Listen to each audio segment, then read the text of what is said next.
You are staring at the screen again.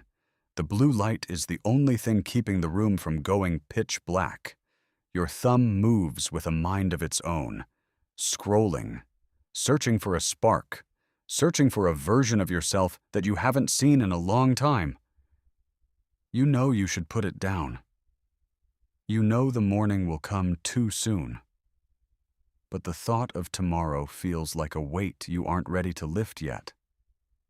The sun hits your eyes and the cycle resets.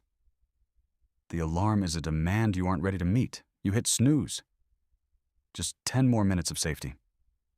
Just 10 more minutes where nothing is expected of you. Then the rush begins. The coffee you don't even taste. The commute that feels like a blur. The same faces. The same polite, empty conversations. You feel like you're watching your life through a window. You're there, but you're not really there. You want to contribute. You want to stand out. But when you speak, you find yourself over-explaining. You're trying to protect your identity, trying to make sure they see you exactly how you want to be seen. But the more you talk, the more you feel like you're disappearing.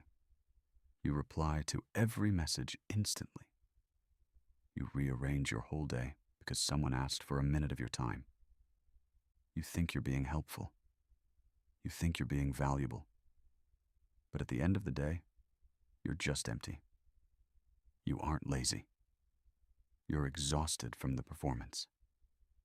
You're stuck in the waiting room of your own potential, waiting for the right moment, waiting for the motivation to finally arrive, waiting for tomorrow. But here's the truth. Tomorrow is a lie we tell ourselves to feel better about giving up today. This is where everything changes. Stop looking for motivation. Motivation is a feeling, and feelings are unreliable. What you need is an awakening of your own identity. Value is not something you perform for an audience. It is something you perceive within yourself. Before you even speak, your nervous system has already introduced you to the room. If you are scrambled, the world sees chaos. If you are seeking approval, the world sees fragility. High value is not about being the loudest person in the room. It is about being the most regulated. It is the internal architecture of your soul. True discipline is the ultimate form of self-respect. It is the power to stay still when everything around you is demanding a reaction. Most people react because they are afraid. They tighten up, they speak faster, they scramble to fix a narrative they cannot control. But certainty feels calm. Power is found in the micro-delay. It is the breath you take before you respond. It is the choice to remain grounded when the pressure is rising. This is not a productivity hack. This is nervous system discipline.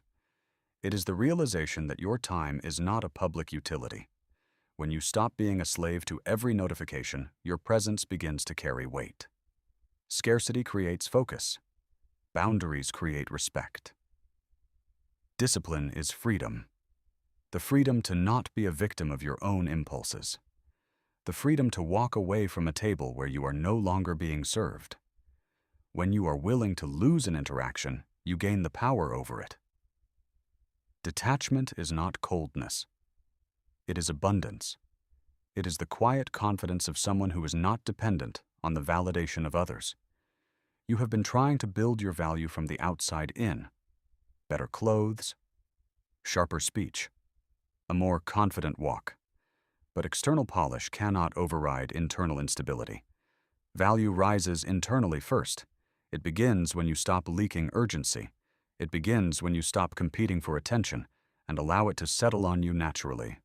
Silence, used correctly, has its own gravity. People lean toward gravity. You are not a failure. You are simply unanchored. You have been letting the world pull you in 1,000 different directions.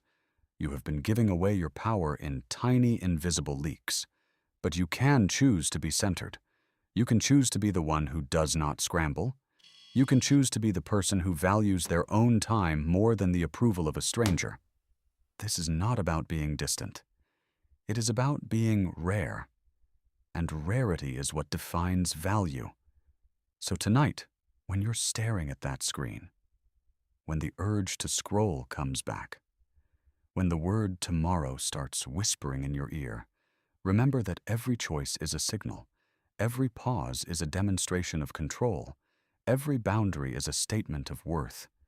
The world doesn't need more noise, it needs more presence. It needs someone who is psychologically anchored. You have the potential to be that person. You have the architecture within you right now. The screen is still glowing.